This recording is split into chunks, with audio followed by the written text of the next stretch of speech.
প্ৰথমে ৰাজীৱ হদিয়া ফাউণ্ডেশ্যন তৰফৰ পৰা সংবাদ মাধ্যমৰ সকলো বন্ধুবৰ্গক সন্মান সহকাৰে আদৰণি জনাইছোঁ।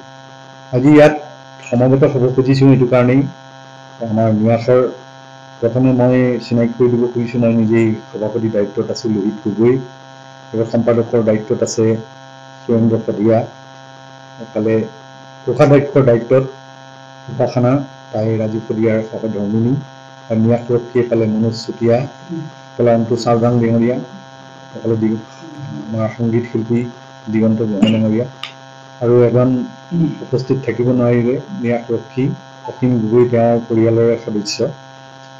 আৰু ক'ব খুজিছোঁ ৰাইজৰ আবেগ আৰু অনুভূতিৰে গঠন হোৱা ৰাজীৱ হদিয়া নিয়াসৰ যিখিনি আমি আমাৰ কৰণীয়খিনি বা যিখিনি আমাৰ কৰ্মৰ অগ্ৰগতি সম্পৰ্কে ৰাইজক অৱগত কৰিবলৈ আজি ইয়াত সমবেত হৈছোঁ। আৰু যিসকল মহানুভৱ মানৱ দৌৰদী লোকে ৰাজীৱ হদিয়াৰ কাৰণে যিখিনি অনুদান আগবঢ়ালে তাৰ প্ৰসংগতো দুই এটা কথা আমি আগবঢ়াবৰ কাৰণে আজি ইয়াত সমবেত হৈছোঁ। নিয়াসখন গঠন হৈছিল 19 তাৰিখ 1 মাহ 2005 চনতে গঠন হ'ল নিয়াসখন, 2025ত নিয়াসখন গঠন হৈছিল। আৰু এতিয়া নিয়াসৰ জৰিয়তে প্ৰথমতে আমি অৱগত কৰিব খুজিছোঁ সৰ্বমুঠ কিমান টকা আমাৰ হাতত ইতিমধ্যে জমা হ'ল, এই কথাটো ৰাইজক আমি স্পষ্টভাৱে জনাই দিব খুজিছোঁ। প্ৰথমে টোটেল জমা হ'ল আমাৰ 3,18,580 টকা, 3,18,580 টকা। ইয়াৰে ভিতৰতে সকামৰ দিনাখন নিয়াসৰ নামত কিছু লোকে একাউণ্টত পোনপটীয়াকৈ জমা নকৰি কেছ পইচা নগদ ধন তাতে জমা দিছিল। নগদ ধনৰ জমা আছে 34,080 টকা, 34,080 টকা। এই 34,080 টকাটো এই 3,18,880 টকাৰ ভিতৰতে এই বস্তুটো হেৰি হৈ আছে। তাৰ ভিতৰত আকৌ 75,000 টকা পথাৰত 75,000 টকা আমাৰ যিখিনি হেৰি বিক্ৰী হৈছিল, মেগাজিন বিক্ৰী হৈছিল, মেগাজিন বিক্ৰী হোৱা পইচাখিনিও আমাৰ এইটো একাউণ্টত সদ্যহতে জমা হোৱা নাই। বিশেষ এটা কাৰণত আমি এইটো ৰাজহুৱা কৰিম পিছত। তাৰপিছত আকৌ আমাৰ হাতত কাকপথাৰৰ যুৱ সমাজে ৰাইজে একত্ৰিত হৈ তেওঁলোকৰ অনুদান হিচাপে 75,000 টকা এটা নগদ নিয়াসৰ নামত তেওঁলোকে একাউণ্টত জমা দিছে। তাৰপিছত আহিলে কানৈ কলেজৰ তৰফৰ পৰা, ডিব্ৰুগড় কানৈ মহাবিদ্যালয়ৰ তৰফৰ পৰা 50,000 টকা এটা তেখেতলোকে ৰাজীৱ হদিয়াৰ যিখিনি গীত, সেই গীতখিনিক কিতাপ আকাৰত গীতৰ সংকলন আকাৰত প্ৰকাশ কৰিবৰ কাৰণে তেখেতলোকে 50,000 টকা এটা আমালৈ আগবঢ়াইছে। তাৰপিছত সন্মানীয় বিধায়ক সুৰেন ফুকন ডাঙৰীয়াই 50,000 টকা এটা, 51 টকা সুৰেন ফুকন ডাঙৰীয়াই 51,000 টকা তেখেতে জমা কৰিছে। পইচাটো আমাৰ চেক যোগে দিয়াৰ কাৰণে একাউণ্টত কেতিয়াও জমা হোৱা নাই, সেই বস্তুটো আপোনালোকক অৱগত কৰিছোঁ। জমা হ'লে আমাৰ জমা ধনৰ পৰিমাণ আৰু বৃদ্ধি হ'ব। তাৰপিছত মেগাজিন বিক্ৰী কৰি 74,950 টকাত 74,950 rupees, 74,950 rupees এই টকাখিনি মেগাজিন বিক্ৰী কৰি এই টকাখিনিও হাতত আছে। এইখিনি হ'ল। আৰু সৰু সুৰা যিখিনি আছে 1 টকা 2 টকা 50 টকা 100 টকা 200 টকা আমাৰ প্ৰায় আপোনালোকক দেখাব খুজিছোঁ। সকলোৰে কথা ব্যক্ত কৰিবলগীয়া আমি বেংকৰ পৰা ষ্টেটমেণ্ট আনিলোঁ, প্ৰায় 300ৰো অধিক পেজ হৈ গ'ল। সকলোৰে নাম প্ৰকাশ কৰাত অকণমান অসুবিধা হোৱাৰ কাৰণে আমি ক্ষমা বিচাৰিছোঁ। ইচ্ছা থাকিলেও মানে ইমান এটা দীঘলীয়া সময় কাৰণে অসুবিধা হ'ব। প্ৰায় 300 পেজ বেংকৰ পৰা ষ্টেটমেণ্ট আনিলোঁ। আৰু এইখিনি হ'ল আমাৰ সদ্যহতে নিয়াসৰ নামত জমা হোৱা ধনৰ খতিয়ান। আৰু ইয়াৰ পিছত কিবা সুধিবলগীয়া থাকিলে সুধিব পাৰে আপোনালোকে। মৌমিতা সেইটো ফালৰ পৰা আমাৰ নিয়াসৰ লগত কোনো যোগাযোগ ইতিমধ্যে পোনপটীয়াভাৱে নোহোৱাৰ কাৰণে অকণমান বিসংগতি এটাৰ সৃষ্টি হ'ল।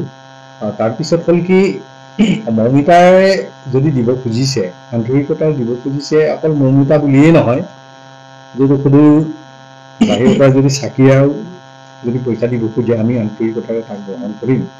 বিশেষকৈ আমাৰ বহু শিল্পী, বহু গুণী জ্ঞানী লোক, বহু মানৱদৰ্শী লোকে বিভিন্ন প্ৰকাৰে আমাক সহায় সহযোগিতা কৰিলে, কিন্তু কোনো এই প্ৰচাৰৰ ক্ষেত্ৰত প্ৰচাৰ যে মই ইমান টকা দিলোঁ, মই সিমান টকা দিলোঁ, আজিলৈকে কোনো তেনেকুৱা সংগঠনে ইচ্ছা প্ৰকাশো কৰা নাই প্ৰচাৰ কৰিবৰ কাৰণে, মানাও কৰিছে। আৰু সেই সূত্ৰে আমাৰ যিসকল শিল্পীয়ে ইতিমধ্যে আমাক ভালেখিনি অনুদান আগবঢ়াইছে, তেখেতলোকেও কৈছে যে আমাৰ এই ক্ষেত্ৰত প্ৰচাৰ নকৰি এইটো গুপুত হিচাপেই থাকক, আমি পৰিয়ালত আগবঢ়াইছোঁ, এইটো আমি যিখিনি পাৰিছোঁ। সেইকাৰণে আমি কিছুমান কথা প্ৰচাৰৰ ক্ষেত্ৰত আমি সদায় বিৰত আছোঁ। আৰু বেছি প্ৰচাৰ কৰিলে মানুহে অন্য এটা দিশলৈ বহু কথা আহি পৰে, বেছি প্ৰচাৰ যদি কৰা যায়।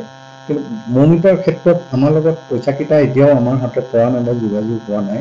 তাকো ক'ব খুজিছোঁ, যদি মৌমিতাই আমাৰ ফালৰ পৰা আমি এটা ভাবিছোঁ দেই, মনতে এটা কথা ভাবিছোঁ, মৌমিতাই যদি অসমত এতিয়া যথেষ্ট জনপ্ৰিয়, অসমৰ ৰাইজে আদৰি লৈছে, মৌমিতাক স্বাগতম জনাইছে, বহুতে ভাবিছে মৌমিতাই অসমলৈ আহি অসমীয়া সংস্কৃতিৰ জগতখনক অধিক টনকিয়াল কৰিব, অধিক চহকী কৰিব। তেনেকুৱা এগৰাকী শিল্পীৰ মুখত যদি আমাৰ ৰাজীৱ হদিয়াৰ গীত এটি প্ৰতিখন মঞ্চত যদি আমি শুনিবলৈ পাওঁ, আমি ভাবিছোঁ তেওঁ 50,000 টকাৰ মূল্যতকৈ যদি একোটাকৈ যদি গীতো গাই দিয়ে, তেতিয়াহ'লে 50 লাখ মূল্যৰ সমপৰ্যায়ৰ হ'ব বুলি এনেকুৱা এটা ভাবি, গতিকে ৰাজীৱ হদিয়াৰ গীত পৰিৱেশনৰ বাবে যদি তেওঁ ৰাজীৱ হদিয়াক যদি একান্ত মনেৰে যদি ভাল পায় বা শ্ৰদ্ধা কৰিছে, বা তেওঁৰ গীত মাতবিলাকক জীয়াই থকাৰ ইচ্ছা তেওঁ যদি প্ৰকাশ কৰিছে, ৰাজীৱ হদিয়াৰ গীতবিলাকক মঞ্চত গাবলৈ আমাৰ ফালৰ পৰা এটা আহ্বান এটা থাকিল।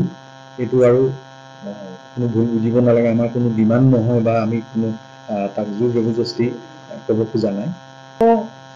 এই কেতিয়াবা এনেকুৱা কিছুমান কথাত আমাৰো দুখ লাগে, ৰাজীৱ হদিয়াৰ ৰাইজেৰে আৱেগেৰে, ৰাইজৰ যিখন ৰাজীৱ হদিয়াৰ মৃত্যুৰ পিছত মানুহৰ মনৰ যিটো উৎসাহ, ৰাজীৱ হদিয়াক জীয়াই ৰখাৰ কাৰণে ৰাজীৱ হদিয়াৰ প্ৰতি যিটো সন্মান, সেই সন্মান এনেকুৱাবিলাক দেখাৰ পিছত ৰাজীৱ হদিয়াৰ মাজত এনেকুৱাবিলাক বিতৰ্ক সৃষ্টি হ'লে আমাৰ ন্যাসৰ ফালৰ পৰা আমি অকণমান দুখ প্ৰকাশ কৰোঁ। আৰু গতিকে এনেকুৱা ধৰণৰ বিতৰ্কৰ পৰা আঁতৰি থাকিব পাৰিলে আমাৰো মংগল, আৰু ৰাইজৰ মাজত যিটো খুদুৱনি, সেই খুদুৱনি আঁতৰি থাকি এটা ভাল পৰিৱেশলৈ আহক, তেনেকুৱা এটা আমি কামনা কৰোঁ। অন্যান্য লোকৰ প্ৰতি আহ্বান জনাইছোঁ, তেওঁলোকে ইতিমধ্যে বহুতে স্বীকাৰো কৰিছে দেই, অসমৰ প্ৰায়বিলাক প্ৰতিষ্ঠিত শিল্পী ৰাজীৱ হদিয়াৰ লগত যথেষ্ট ঘনিষ্ঠতাও আছিল। কিছুমানে আহিব পাৰিলেও নোৱাৰিলেও তেওঁ বিভিন্ন প্ৰকাৰে সমবেদনা জ্ঞাপন কৰিছে, বা দুই এটা অনুদান নিজে আহিব নোৱাৰিলেও পৰিয়ালৰ হাতত যি পাৰিছে সেইখিনি তেওঁলোকে আহি ইয়াত জমা দি গৈছে। সেইদিনা বিপিন চাওডাঙো আহি গৈছে, মহেন্দ্ৰ হাজৰিকাও আহি গৈছে, সকলোৱে আহি তেওঁৰ ওচৰত ৰাজীৱ হদিয়াৰ প্ৰসংগত সহমতি প্ৰকাশ কৰি গৈছে।